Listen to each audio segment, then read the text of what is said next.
Saj, why are you watching Reading Rainbow? Oh, what's up, you guys? I'm so sorry about reading Rainbow. I just was showing you the one and only Ivan book. Is it a book review today, Saj, or a movie review? Oh, the movie review! Oh, what's up, you guys? Saj Boss here, and today I'll be discussing with you guys the one and only Ivan movie. It came out on Disney Plus. Recently, it was teased after we read this book in class, and I absolutely adored the film and the book. So, how my movie review is going to work? Well, number one thing is there will be spoilers. My book's obviously well loved, because I love reading the story. So it'll be spoilers, like I said, in the book. So right now, I'm going to give you guys the full plot details and why do I like the one and only Ivan movie so much. So guys, if you don't know what the one and only Ivan's about, it's about Ivan. He's a lonely gorilla who lives in the Big Top Mall, and he has a ton of animal friends. He's friends with Stella, and then he meets a new baby named Ruby, because Stella passed away recently in the book, and she passes away, which is really sad, but it's a key moment in there. So it's pretty much about Ivan living with his big top pal buddies, and he does a circus show, and he learns how to finger paint. That's how it leads him out to the Big Top. It leads him out to the Big Top Mall, to go to Zoo Atlanta, which was a really special moment in the film. Too. I got chills watching that last scene, so it was really bone chilling for me as a book reader and book fan. So now I know a little bit about what the plot is about. Now I want to give you full details of things I really enjoyed about Ivan and the story. I'm going to talk about each character and seeing why I like these characters and why is this so important. Number one being about Ivan, I really appreciated his whole portrayal. In the book, he throws meatballs. There are no meatballs because it's a PG movie after all. You can't throw meatballs. I thought Disney would include the meatball because the meatball is what Ivan literally calls himself, is the meatball right here.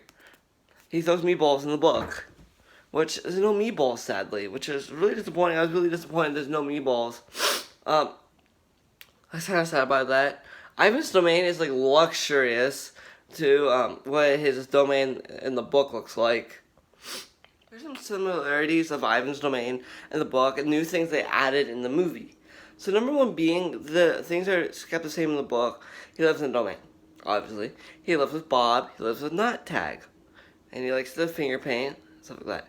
Ivan does not eat crayons in this portrayal because I don't know why Disney didn't want to include it, because he likes to, I remember in the book he ate a crayon. Sometimes like when he's drawing, he's a little hungry, so he eats a crayon. But did not do that. I thought it'd be really funny for the kids to watch. Like, he's done beautifully in CGI, which I love all CGI animals, and he's a really good CGI creature. We're really realistic as a gorilla compared to what I've seen in the zoos, so it's a really special moment.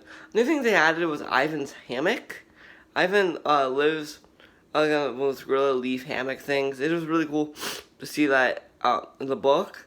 Not the book, but in the movie, which is really cool. It has two stories instead of one story with the painting on the wall of leaves. It was big, it has open glass. It has a little curtain that takes him to the circus ring where they does the circus show, which I thought was really cool. Ivan was a super like strong character throughout the book. One new things, like he had a key. So Ivan drew a key to try to help him escape to go to the wild, protect Ruby, because it was self-side, which I'll talk about all the characters next, but I'm kind of talking to you guys about Ivan's side of the story. So Ivan drew a key. Eventually, he spit on him like this. It blew like a raspberry instead of like throwing a meatball, which I thought was kind of weird. Ivan's a really talented actor, like he said. He's super cute. That's what I like about Ivan a lot. This whole ending scene was breathtaking when he's climbing that tree and it was open space, open air. It was really breathtaking to see that. I finished this all this morning. I just love the whole film. It was super good. Wow. I love one and only Ivan. Next up, let's talk about Stella. Okay, Stella is the elephant. So pretty much Stella is a elephant that she's like one of Ivan's best friends. I'm like Ivan's like mother figure. And Stella is just there for Ivan, be a good friend, and he tells Ivan a lot of stories, Ruby a lot of stories, but Stella likes to have carrots every night, but in the book, So in the book, George always gives Stella and Ruby a carrot. Well, in this portrayal of the characters, they did not have carrots for a snack before bed, which is kind of disappointing. So one thing I really appreciate about Stella is her domain is a little bigger than I expected. I thought it'd be a little cramped in the back corner. It was like open spaced. It was all indoors, not outdoors. She's a little, almost like what a horse stall has, with the little hooks. This is my hand, almost like a trough. They can kind of like open that as a latch. That's what they did, which is really cool. The biggest Stella difference in the book is her death. Her death was really kind of like not that sad. The book gave it like more detail because all the animals were like talking about it, but it was sad because they didn't really show her in the circus ring by using doing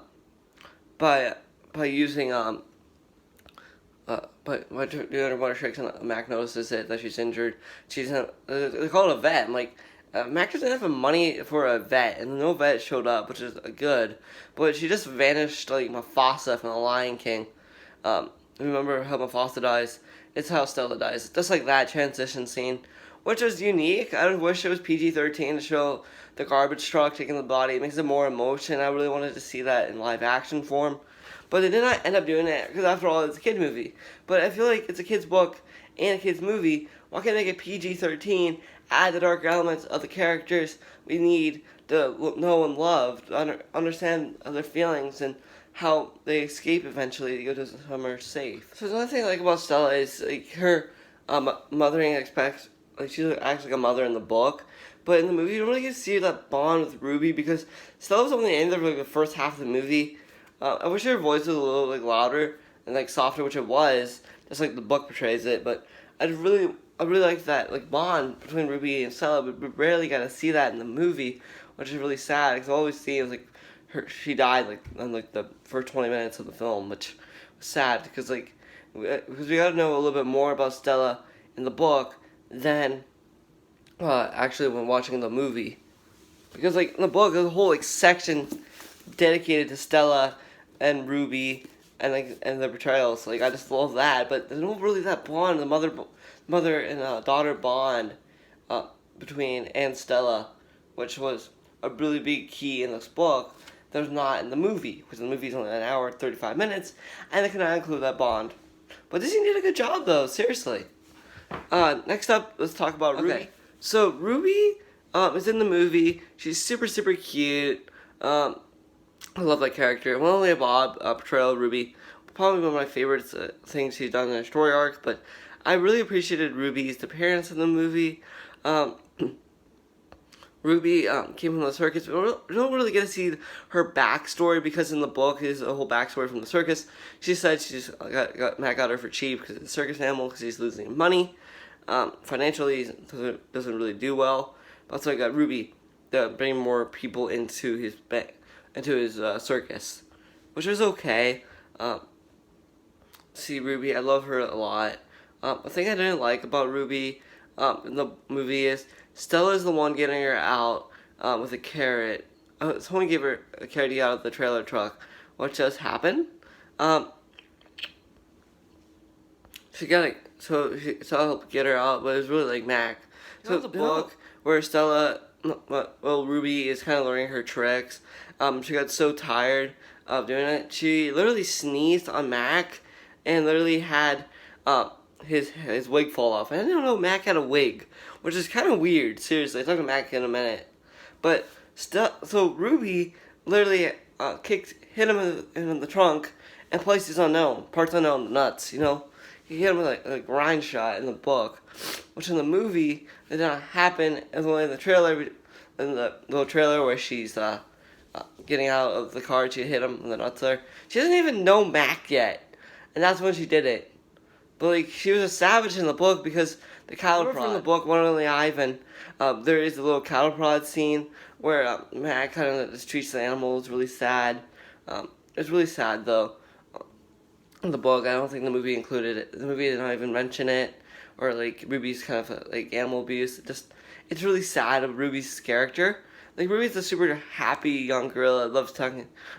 elephant loves telling jokes and riddles to everybody, but just her backstory is just really dark and kind of grimy at times. That's why Disney didn't really included it. I feel like you should include it because like the cow prod was everything the animals feared, and I feel like that really brings Mac as the villain of the story. But like you know he's an antagonist character, but I just really wish they had some darker elements in this movie. Like I said, just like the book did. It makes you feel sad. It makes you feel for the characters even more. That's what Catherine Applegate did. Disney did it, but as a kid mild version, which is not okay, in my opinion. Next character we're talking to you guys about is Bob the dog. Bob was obviously voiced by Danny DeLivio. He was super funny. He didn't really eat pepperoni pizza. Kind of talked a little bit about his backstory just for one little monologue. He's pretty much Ivan's best friend. He lives with Julie at the end. It just was super cute. I just love Bob a lot. There's not a lot going on with Bob. I feel like he's just like Bob from the book, pretty much. Nothing really changed up with Bob.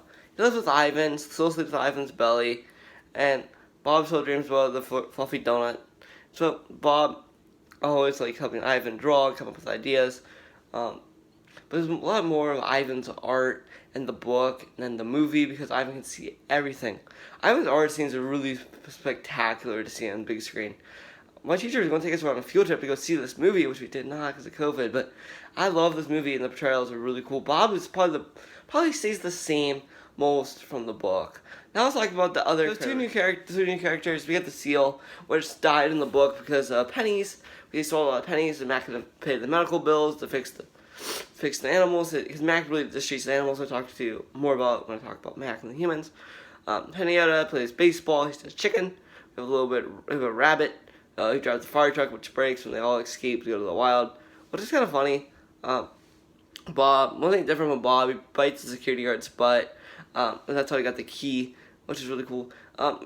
Really, the one and only Bob compared to this book. So this one has a little bit about like how Bob was treated as a puppy, where he was like from a truck and he almost drowned. That's what he kind of mentioned in the monologue, but like it was a little more in the book than that. Hopefully they do the one only Bob, have the full big screen reveal of his whole backstory, and I can see Boss the dog and the flood. But I don't know. I don't know if that would happen at all. It was really good, seriously.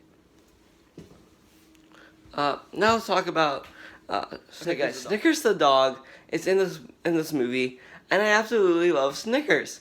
I was unsure she's gonna be in it. Her voice is a little too old for my liking. I thought she'd have a smooth, buttery voice with like a kind of like a sass to it, you know, a little bit sassy, you know, like she's in the book. She's a little bit sassy. She kind of flirts a lot with Bob and the one and only Bob. Snickers is Mac's dog, obviously. She lives in Mac's office, and Bob kind of sneaks around and get leftover food, and Bob obviously knows everything in the parking lot, which is really cool. Snickers is kind of like the same in the book. She bounces on Scylla's nose. There's not really a lot of stuff going on with the character, but it was fun to see her on screen. Seriously. I want a little bit more with the voice. They kind of cast the wrong actress, in my opinion. The voiceover, I thought we'd have like a little younger. I don't like older Snickers. I like a young, like Snickers, you know, young and calm and just kind of sassy and a little bit of attitude, you know, like almost like a teenage girl. If you're thinking, you know, she's a dog after all. So yeah, there's a little bit of Snickers there. Now let's talk about George. So George is pretty much the custodian. He likes looking after the animals, cleans up. He does the lights at the show. He is in the movie just for a little bit. Not really a big character. In the book, he's obviously Julie's father, but he has a lot more going on with the character. In the book, in my opinion, there's a lot more things going on with George. George, his mom is obviously not there. I think she might be sick or something. I can't remember because I read One Only Bob, but I can't really recall what happened. I don't know why in my videos. So something happened to his wife. That's why he's kind of working a custodial job. And one thing that's changed from George is he didn't really get the job from the what's the job? From the zoo. Mac goes with him to the zoo, which is kind of different from the book. Because Mac doesn't want to do anything with the animals after what they did to him, which was kind of crazy. George and Julia and Bob all visit Ivan in the zoo, which is really cool. I love that aspect in the movie. It was really fun to watch. I like Bob's collar, his little heart. Bob's real name is Robert, in case you're wondering. His name is Robert. So there's George. Now let's talk about Julia. Julia in the story was fantastic. She's a really cute young girl. I wish she was a little older, a little bit in 4th grade, you know. Her drawings were beautiful, seeing them draw. That's kind of what Ivan did. I wish Ivan could eat the crown like he did in the book, but he did not. No meatballs. But Julia just knows everything about Ivan. She understands the artist's point of view, which I like seeing that in the book. And the movie portrayed it really well. In my opinion, that was really good. Good work for the actress. In my opinion, she's really fantastic. A very good actress indeed. Julia talks to the news lady this time to help free the animals. In the book, it was Ivan making these signs that says Zoo Atlanta that helps him get free into the zoo. I just really like Julia. She didn't really do her homework. Julia, you gotta go to school and do your homework, man. Because, you don't do your homework in this whole entire movie. You need to do your homework on screen. That's what a big thing in the book is. I'm disappointed that she did not do her homework in the movie. Disappointing. Yes, I know, it's really disappointing to see that. Because I'm a big fan of the book and the movie, because it's one of my favorite movies. One of my favorite books, and also one of my favorite Disney movies as of 2020, but it was cool to see her. Next up, let's talk about Mac. Mac was super, super cool. Mac, I hated Mac at times. He was probably the worst character in the whole entire movie. He literally failed at his role. Because this didn't even make him dark. He's drunk and kind of alcoholic and kind of stuff like that. He's a little darker. He likes to harm the animals because he wants money. He wants the animals to perform right. He doesn't really care about things. He doesn't care about his business. He only cares about the money and the financial side of it. And there's not a lot of that. There's only one instance where he's really grumpy, which I like that. He literally nailed that to the T. Ivan's youth was really cool to see in the movie, but Max does not use cattle prod or harms animals in the book. I wish the book they showed that a lot, but in the movie they did not because it's PG. Mac is not that grumpy guy. He's always really cheerful and charming, which was not Mac at all in the book. Mac in the book is really grouchy and angry and just wants the financial side of the business, which is not really enough included about Mac. That's why he's probably my least favorite character in the whole movie, and I could go on days just talking about him. So yeah, that's pretty much what happens about Mac. Mac wears a corset, and his whole uniform is pretty cool too. I think it's a big announcing voice. It almost reminds me of a ringmaster, which he is. But there's a lot of things I just wish there was more of with Mac in the book, more of his dark side, which we did not get his dark side, sadly. We only got his light side and his little charming, grumpy self. I just like his aggressive side.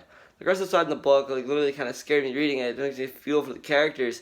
And you don't really feel for the characters as much as you read in the book, which is disappointing. Disney did a good job of the film, other than that, but Zoo Atlanta was really cool. Ivan doesn't know where he was at. The whole tranquilizing scene where they all, at the circus ring, they're all getting ready to leave and go transportation somewhere. That didn't really happen in the ring. It really happened in their domains, which was okay to see that. In the circus ring, because they're training a couple days to go there, and then Ivan, pretty much the lights go black, he's there, which is cool. That's what they did in the book. He has a little waiting room, and then opened the garage door, and they saw beautiful trees and green grass. It was fantastic to see that in film. It was really, really cool. I was wearing my Cool Man t-shirt. It was just really special to see that in the whole entire movie. It was the ending where he's free in the zoo. What you like about that? Oh, the whole protesting scene was fun to see. I like seeing the protesting. Also, the signs keep on changing on Exit 8. Let's talk about the Big Top Mall really fast. There's not a lot of things. You don't really see the gift shop really selling Ivan's paintings. I haven't really talked about how much he makes for the paintings, Because Julia gave him finger paint. That's how he pretty much got out of the zoo. He finger painted in a whole entire landscape of fresh grass, fresh air, the wild. Because he escaped the wild, obviously. But Ivan talked about Tag, but Tag is not really in there. He doesn't really talk about how Tag died when he got Ivan, which is kind of sad. I wish they kind of talk about that, but they did not. They didn't really have time for it. It's an hour 35. I was hoping for a 2 hour and 35 minute, just like Dumbo. Nope, they did not. CGI was fantastic, by the way. Big Top Mall, you don't really get to see what Ivan gets to see. Point out all the beeping on the checkout lines, all the people, different foods. The whole food court scene with Bob in the book was really cool, but they didn't really have that in the movie, which is kind of disappointing. The Big Top Mall was fantastic looking. Like, it almost looks like something from the book, honestly, but it was nicer. It was way nicer. I thought it would look cheaper, run down, a little bit dirty, really dusty, but it's not like that. It's not like that at all. I thought it'd be like a really grimy, dirty place, but it looks really cheap on the outside, and the inside looks dirty, like just like the book kind of portrays it as some customers. She lives on like today. The whole like billboard signs get changed a lot, which is really cool to see that. It was really cool to see the Big Top Mall in theatrical form. It was really cool. So at the end of the day, how do I rate this movie compared to the book? What do you guys recommend? Obviously the book. The book and movies are obviously better. The book's better than the movies all the time, but The One and Only Ivan, the movie, is a really special movie, in my opinion. It was really fantastic. I love all the CGI animals, like I said. It was fantastic. You actually you got a feel for the characters. It was nicer with the living conditions in the book. So the living conditions at the Big Top Mall was like really nice compared to what Mac describes and Ivan describes his domain at the Big Top Mall in the book. Other than that, it was a fantastic movie. I give this movie a solid 10 out of 10. Just like Wonder. Wonder was a really good movie. Just like the book. It was super good. The book and the movie are equally really good. Same with Narnia, Lion, the Witch, and the Wardrobe. The movies and the book are equal. They're both really good. The book's better, obviously, for all three of those I just listed off there. The One and Only Ivan movie is a fantastic movie for a whole family, but I want you guys to check out the book more because it kind of talks about the dark side, more antagonist side of Mac. You know, Mac seemed like really humble and passionate instead of like really aggressive and stuff like that. We did get to see him in his underpants in his apartment, well, his house obviously, which is kind of fun to see that. I wish he had a little beer bottle in his hand, but nope, he was just watching TV. Well, Ivan's TV's in it, but we don't really get to see what he's watching or doesn't discuss what he's watching. Doesn't really discuss the nature show, which is the key element in the book, in the bowling show as well. Other than those kind of little details, there's not a lot of Easter eggs. I kind of discussed a lot about the book to you guys. So I'm going to end the video now. So if you guys like and subscribe, such a boss, please read the book before watching the movie because it kind of spoils a lot of things from the book, a lot of things you might have missed while watching the movie, which I kind of explained. And let's review One and Only Ivan, which is such a good movie, in my opinion. So, I'm going to end the video now, so if you guys like and subscribe, such a boss, more videos like this in the future, and thanks for watching. Peace.